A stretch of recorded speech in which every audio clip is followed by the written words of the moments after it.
جاء الحق وزهق الباطل إن الباطل كان زهوقا. بسم اللہ الرحمن الرحیم۔ السلام علیکم ورحمۃ اللہ وبرکاتہ۔ محترم سامعین، جیسے کہ آپ لوگوں کو معلوم ہے کہ چند دن قبل مولانا فضل الرحمان صاحب کا ایک انٹرویو آیا تھا، جس میں ان سے سوال ہوا کہ آپ کا ذریعہ آمدن کیا ہے، تو اس پر مولانا فضل الرحمان صاحب نے ایک عام فہم اور معقول جواب دیا کہ اللہ سبحانہ و تعالیٰ کی غیبی مدد ہے۔ اس پر 2 دن سے چند لوگوں نے وہ طوفانی بدتمیزی مشارک کی ہے اور طرح طرح کے میمز بنائی جا رہی ہے۔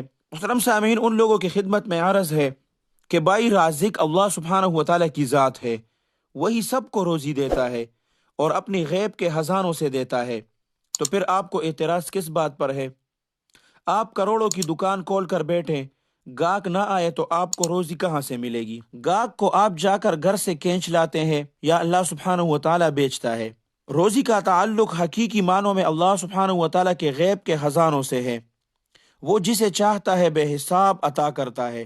اب آپ لوگ سیاسی اختلاف کو سیاسی رکھیں، آپ لوگ سیاسی اختلافات ضرور رکھیں، ہر انسان کو اپنی سیاسی رائے رکھنے کا مکمل حق حاصل ہے، لیکن سیاسی مخالفت میں اللہ سبحانہ و تعالیٰ کے معاملات پر اعتراضات کرنا یا اس کی صفات یعنی کہ غیبی مدد کا مذاق اڑانا یہ ہرگز درست نہیں ہے۔ مولانا فضل الرحمان صاحب نے اپنا ذریعہ آمدن ظاہر نہ کر کے حدیث شریف پر عمل کیا ہے، لیکن کیا کریں، آج کل تو دور ہی ایسا چلا ہے کہ سوشل میڈیا پر کسی کا بھی مذاق اڑایا جا سکتا ہے، تو ہمارے لوگ اس سے بے خبر ہے کہ ہم دراصل حدیث کا مذاق اڑاتے ہیں۔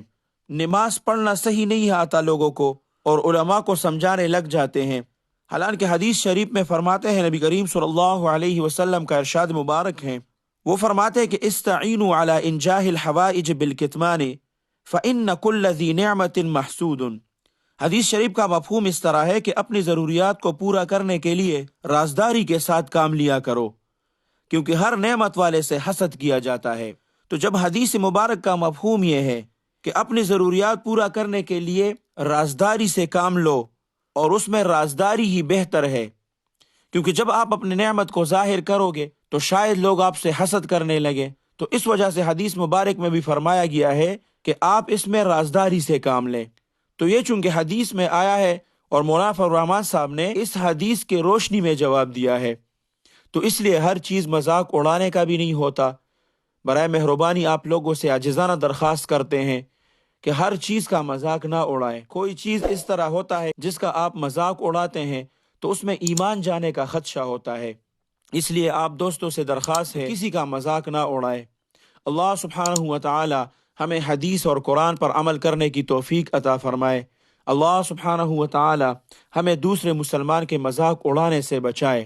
اللہ سبحانہ و تعالی آپ سب کو اپنے حفظ اور امان میں رکھے، اپنے خصوصی دعاؤں میں یاد رکھے۔ السلام علیکم ورحمۃ اللہ وبرکاتہ۔ جاء